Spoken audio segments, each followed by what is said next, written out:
kan pathian ding fakim ro se hey mun tum min khom pui kanon kal hi ril ru pan nein ti mai ti ang kanon kala unau pa Maria hian ina ron nga tro min tia ta chon kan zu khen kha a champhai lam khozol lam kan unau te choi khom nei turin an lo tia maya ta chuan kan an khen kha kha lo phut khop maya hay ani hi kan evan tu ronia lak thak tu ni hi atia a phur khop maya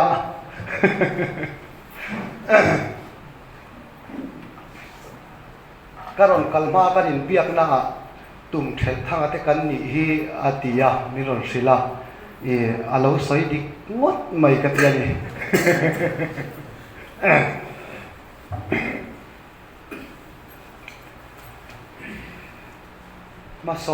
mason han tum riau po hian ma hi kan son hlei thei lova tun tuma po ma kan son do ne mo kan tia kan son lo le angaya bok lalpan binda le ania kan pathian hing fakinom ro se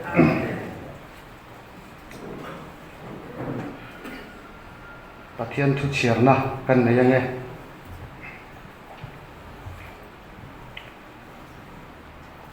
lalte panina bungru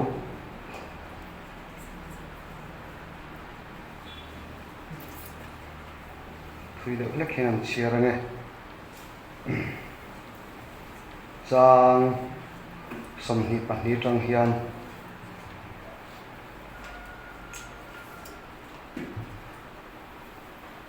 tin ani chuan a changa that love i khan dei le i thal ngula i salman te chu i that donem ni changle tui han hui langin ein in sela an pu hnen a hole ro se atia ti chuan ei tur na satak abot sei saka tin an eya an in zo chuan an a hon tir ta veka an pu hnen lama an hole ta ti chuan surya ho pon te chu Israel rama chuan an ramule talo pakhat kan chiar lenge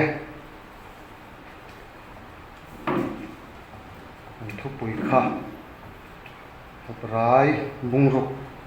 chang khat tanga chang hi chuti chuan Krista thubul hril to lovin puikin lami panang u thil ti thi simna te pathian lama rinna te baptisma te le putma le mithi thok le na le chatuan ro rel na kong lam zirtina te lung phun chu phum le to lovin pathian in remati chuan chu kan tinge yang lalpana thu kan chiar te tharing kan za taman mi som sak theu ro se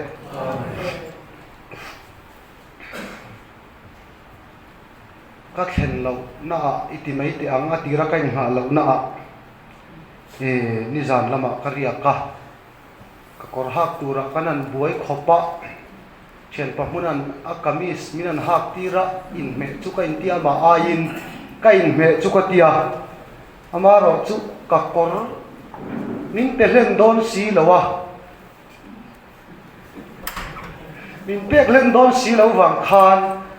aho ka ri dora wangin ngoi te heri lo meng tia min han ka prim tui viau na akal don tak taka chon kan hi le nakila ni le tur thau ri chuan I halo lo no be tiang ka tia ka ri ru in chu mali khen lo na han ria po kha lo fu lo ni ni min singa ka hano kha ina khen ina le to lem lo khan una pa munate khenna ani hi angai omve reivak lo chu kan lawin kalau zui ve to hun rei lo te angai omve wangin lo riak ro te ka chuk thla hano naking box si lo in thak naking box si lo karon kalni atanga ka kor hak ngai ka kala hangar ya na china ufela tina kan fakal le ka kor kan nima alorin kalau hari de to niang rim khalo tui vak lawa ma se in thut na hal lawa lom hat kan soi deuh duah du ani chu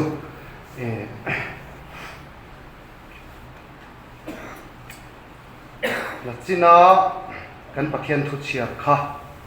pathian khon rin chanin soi kan tum don ani Surya lalin Israel arun dona chan na mun sang abuat sei saka chuta chuan a chan na mun kha Israel mi puite le Israel lalpon a hemi alawani Israel mi puite le Israel lalpon a helo ba melma ina an lo chan ruk na mun le ti chia ta nom thaina tur le ti bora la nom thaina tura chan ruk na zong kha Israel le Israel mi puiten an helawani ma se helo ma se la khiat sak tunal pa an nei ro chu an himna an katani kan pathian mi finom ro se voinia po hian min ti chedura sual min be na man ro chi sang oma ma se chu min be na man ro lo kal thi khoya nge min cha na khoi ta nge lo kal do ti kan helawani ma se helo ma ila min khiat sak tunal pa kan nei ro hi chu voinia khoi chung tu te kan na kal ha han the na chanalani kan pathian mi finom ro se chu ti ni lo seng chuan kan noi via mai thayani ma se chu tianga min ti chiat tuma sualina kong sanga min chan ru na kong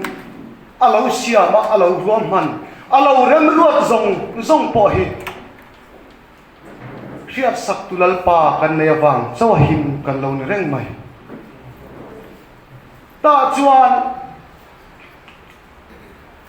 Israel lal tele Israel mi puite ne da chuan lalpa in puang tamai lo chuan azol nei ni tur le athu au pui tur le aro pui na lan chuan taksa ni tur ta na akau elisa nge kha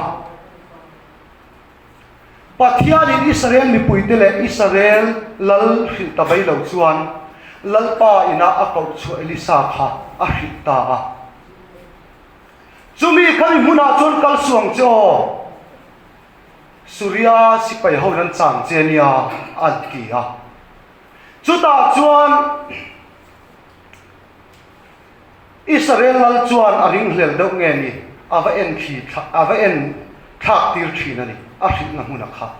a soyang chia zel chuan alo thenga chuti chuan voi tam tak chu lal pan alo hum thina ni kan pakhian hin kinam ro se Israel lal tele mi pui te kha lalpan sil mai sela ma se lalpan chu tiang in tum lo a chia lo a zol nei te kal tagin lalpa in puang klatani voinia pon kan siat lo tam tak hi kan mu thiam lo tam tak te kan siat thiam lo tam tak te hi lalpan a chia lo evan kan an ti tiang te mang ten thil tam tak min zir tira min shin thin ani kan pathian ding kinom ro se ta chuan Israel lal amang angta nel malam an mang anga khai eng tinge kan tiang le eng tinge kan tiang le an committee ani an committee eng tinge kan tiang le tunge mel malam tang o hi om le antia mel malam ina khatia anan ti khoma anan rel ta ka khan Israel telama hian tunge tang om kan mel ma telama hian tunge tang om cheu kan ro rel na ho chamzel mai boxi kan thil tum la alo thim thai boxi lo kan chan ru na song la alo thim thai boxi lo tunge Israel telama tang le ta chuan mi pakhat alo tong chuak ka asipai zinga mi kha chuta chuan ani chuan khai tu ma mel ma Israel telama tang hi kan om lo ni ma sra Israel rama zol nai oma Elisa oma chu chu ni pindang churil bela ithu soi po hi hiani atiani kan pakhem mi fikram le ro se apin dang chungril bera athu soi po kha pathian lo hiat saka elisa chia lo hilai sarel ni ten him thi nani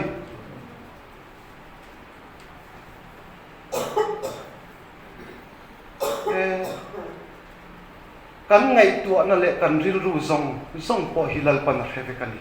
hebrai zia khan alo soya thu ruk thai pakhat ma kai ma ni hen alo om lo pathian ama ma chon saruk le in hong sa alo ni reng ani kan pathian bi fikram ro se kan ril ru ai tu na le tum te po hilal pan a hetlang ve kani a mutlang ve kani chuwang chuan pathian ma hian ma thu ruk thai ani lo ba pathian ma chuan lang lo tu ra thu ruk pakhat ma alo om lo lal pan a mutlang ve kani Israel lal tin dan chungril bera asoi po kha pathianin alo hrevet kani ta chuan le nge khai chu tian i chuan Elisa chu khoya nge on atia do thana omani atia ani chon vaman ro atia sapor talai lirne sapor chungchong mi ne mi pakhat man turin mi pakhat man tur khan angkal tak maya tam tak angkala ta chuan do than an wat thenga zinga zana an huala ti chuan zing khwa aron warta ale achia lo kha a han thau ma sa a ti chuan achia loi kong ka a han hom ta ale achia han kong ka han hon ve le chuan sipai rual ro pui tak mai leilam sipai am tak mai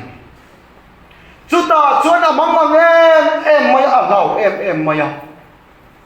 engin nge ti lau engin nge ti mamang ti chuan a thil mu kha a ti mamang ani mangang ro ti ani lo ta chuan mang an nai na khen chila lo nai a khen chila buai nai a khen chila a chi a lo kha pathian mi zui me tu ania pathian mi kai huai ania ma se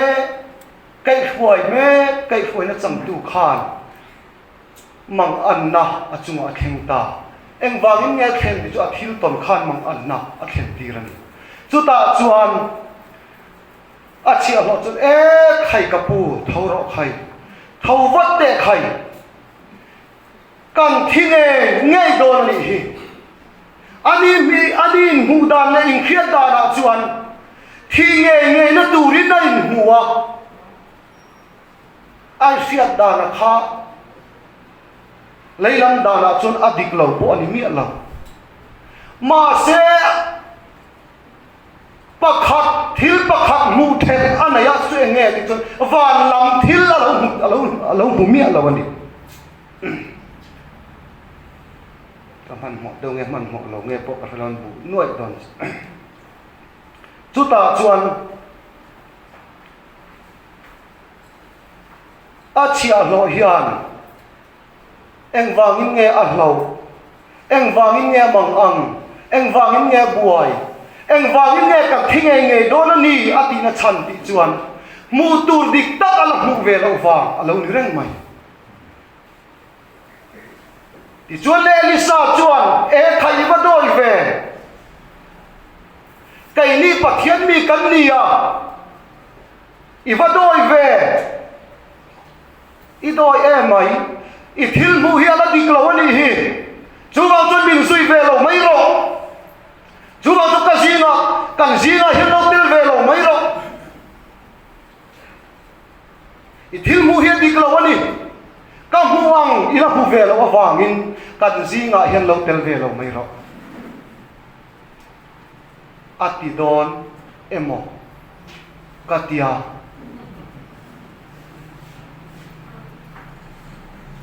e khai Elisa chuan ti hian ati ta e khai mamang mata che lau mata che kan patimif nam ro se lau mata che atia lau mata che tia atok lo a lo na tur thua ta la tong tai ani kan patimif nam ro se mu tur dik ta mu thai na turin Elisa chuan anau ta na tong trai sakta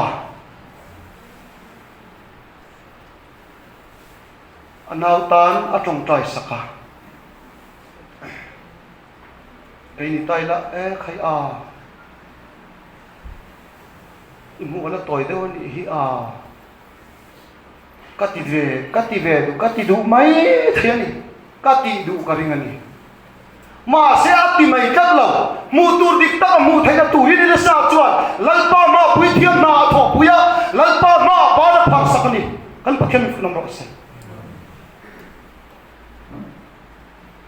boral turte boral tlakte kan boral phal lawa pa ma amin din saka dana king zo lo te khongai na min kin tir tu kan ma min din sak tu khongai na chuang tu te kan mi hi sereng te u khai chuta chuan lalpa ma atong trai sakta kapa amit thi han ti var sakte ang che ti na tong trai sakta chuta chuan achia romit aron varta achia romit aron var vele khamon ro ti ngai lovin khamon nai le khen chita kan pakhamin kinom le ro se lao to suo ti ngai to lo eng wangin mo lao to su ti ngai lo la chang chu aya si pai ro ro pui le thil ti thei zo pa thia ni nan ni ti war sak ama gi ran phut ta ni chu wang chuan kan zo rama ngai po hian mitam takte hlau nei an tlan me kani chung mi te chu tlan san mei tur nge ni anga trong trai saka lalpa ne na khen tur ni ang ti chu voinia hian kan kol tharau thiang lim hian angai na min sia tir nge yang min sia tir thak bokani azir tir to te kan ni bokani ta chuan khamuang ro ti ngai lang khamuan na ina khen chi ta ta chuan si pai ro pui takpahuta chuta chuan le lam ta la tong trai ve kapa nang ingan mi thi han ti del sak tiang che mel mata na tong trai sak le man tum tu te ta na tong trai sak le ta chuan in Elisa bularon khengta Elisa ne na khoya nge Elisa hi anron tia anvai to le ani kan pathian ning kinom le ro se an man tur bera kha khoya nge anron ti ama khan man tur ani an man tur kha an man tur ne na khan khoya nge kan man tur Elisa hi an tia lalpanan mit ati del sakatani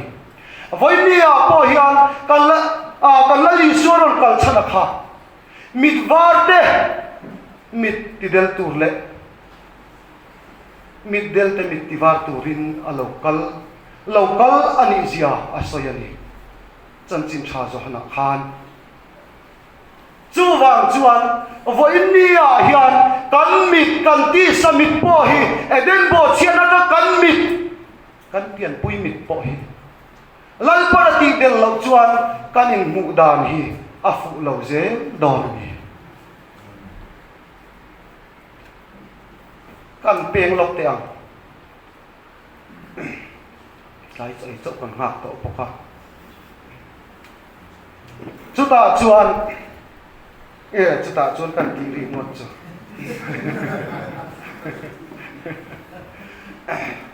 bala ama kha balakan Israel mi ti an chelo turin akawa athon thu chu kan rianga ka sai kem lak duk kan ya avakala Israel mi ti an chelo turin kanga ading ta ale Israel mi te puan in an ena lalpan amit lalpa budanin balaaman Israel mi te amua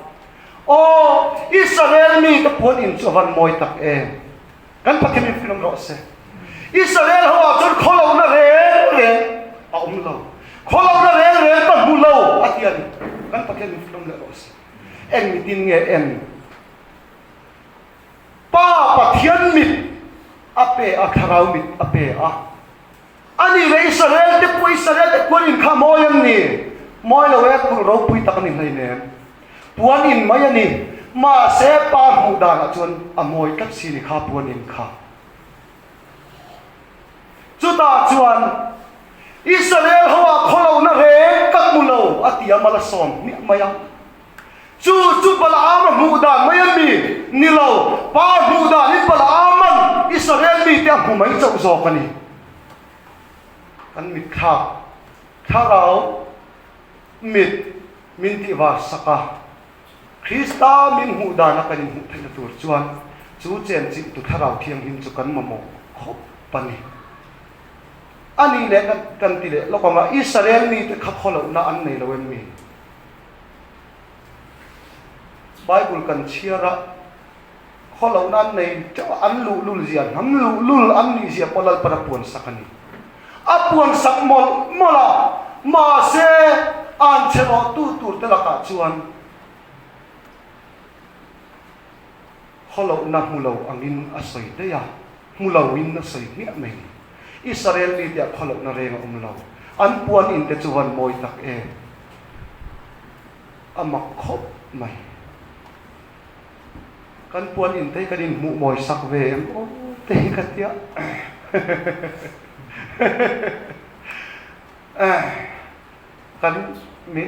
kan chen na puan in hi amoi te lu kan chen na puan in hian min khu dầu chia lo nghe po ka chuang lo wa ma se min khu dầu ani kan pathian min fitom ro se ba ma hian min khu dầu khop mai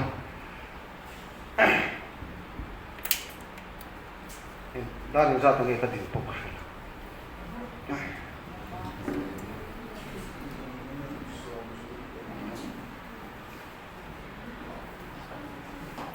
ta chuan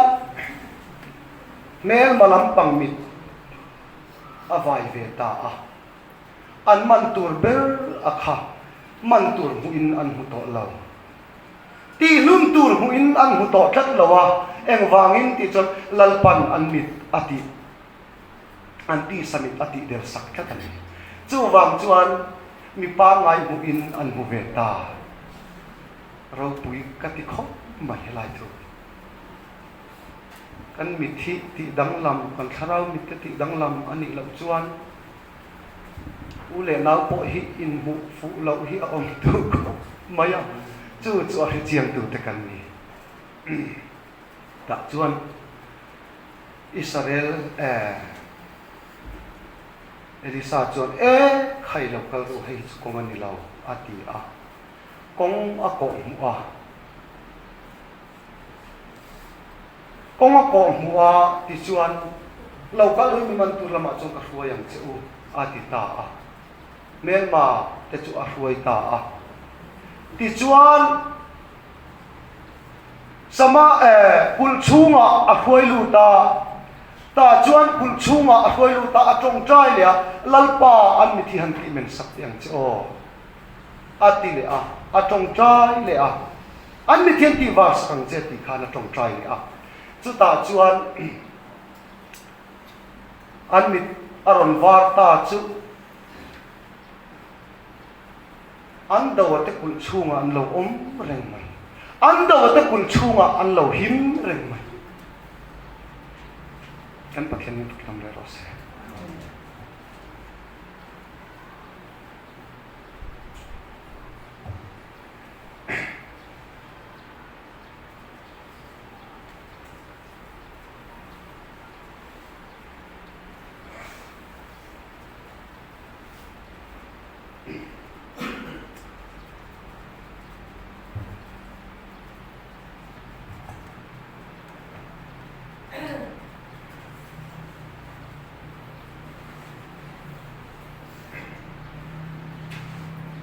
kan pathian aril ru kan ti sak thina hi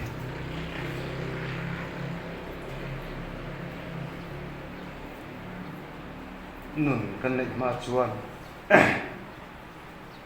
Myanmar kan ni kay ni tan po Myanmar ani ma se kan tharau mi minanti var saktina chuan chu kan Myanmar le Myanmar te hi chu Israel te pathian kul chunga chuan kan lo hi reng mai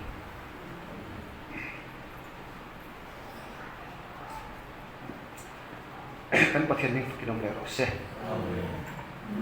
ka ngai tu thina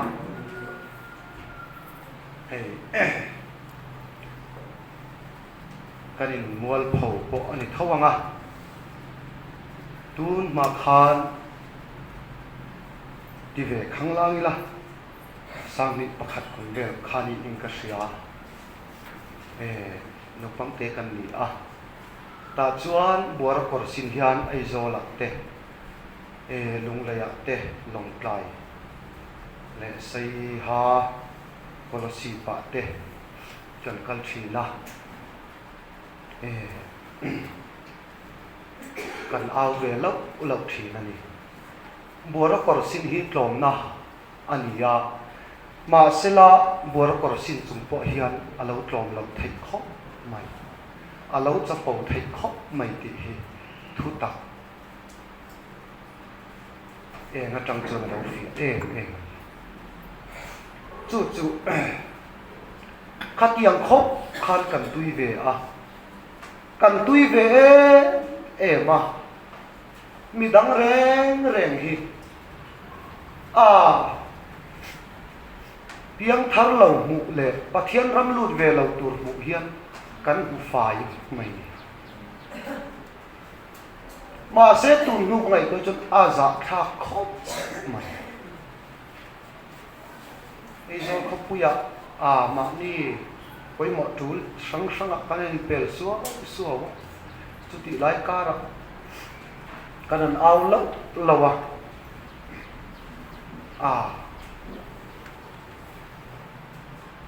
mu kholo tak kan ni riwat mai ma se pathian khong aina nga tang chuan lalpa mangai te ve kan lo ni boxian kan pathian ni kinom ro se mangai te ve kan lo ni si hi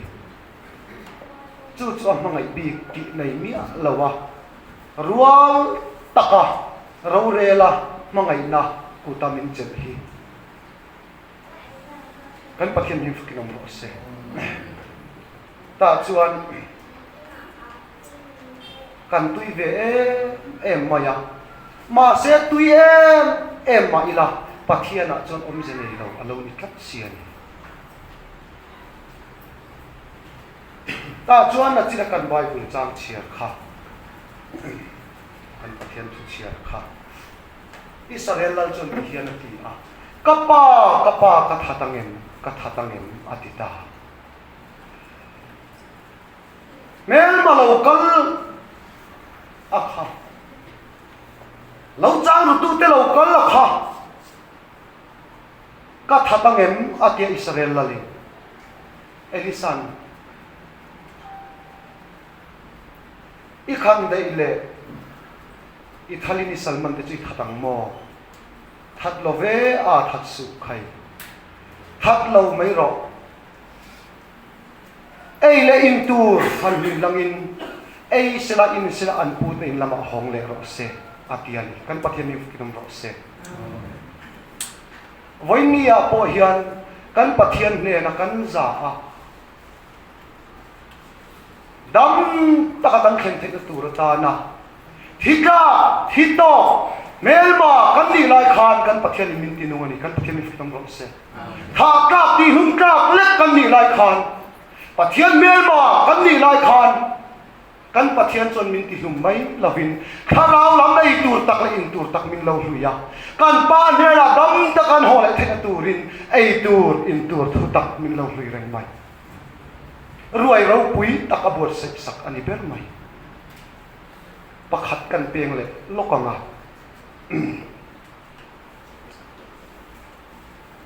ruai kan soi poka ruai puyan ni poka lala hasuara hun lai khan lala suaran ani ro pui te tan ruai a the a ni sari lai mai ro pui takin ruai asiama ti chuala nei ro lu thil tin reng mai te po kha ani ro pui te po chu en tirani a thil ro pui a thil nei lu te ani ro pui te en tira a mu tir zela kan pakhian ni fikam le ase voinia po hian khovel mit muwa ro pui lo ma ila lalpa ngaya thil ro pui thil lu tin re van thil lu tin re lalpa hian min lo mu tirani kan pakhian ni fikam ro ase min fan pui ani kan kharau min ti var sakin chuta chon roi ro pui tak a the alalin chuta chuan anu pui khan mày sẽ hậu tan rồi lâu trẻ về đấy lần liền xuống ông xì khan mày sẽ hậu tan rồi lâu trẻ về thật mày lâu xiêm về rồi xiêm kha mày sẽ lần lúc bùi hậu lâu cái khom để bị mùa chuan khá lần lúc khá hậu bùi về viêu mà sẽ lần rồi buồn say mê lại mày sẽ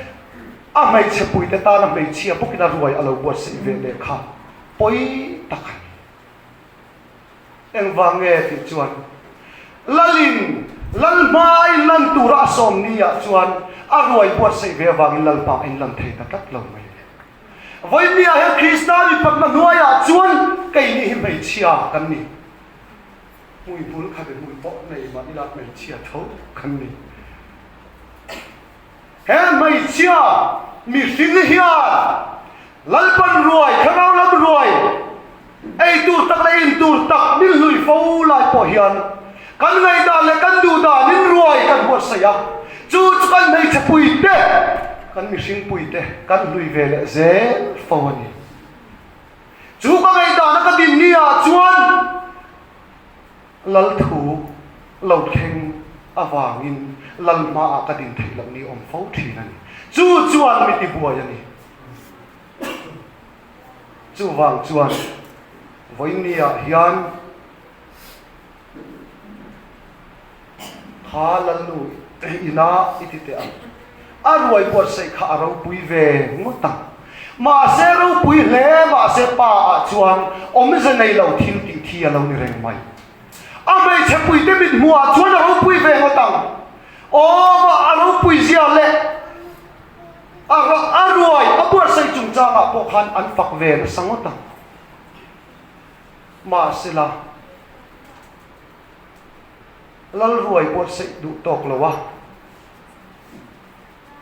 ma ni ina angai dan le adu dana angai chepui te ta na ruồi alo buat say ve kha lal ba ai lan tur ko nia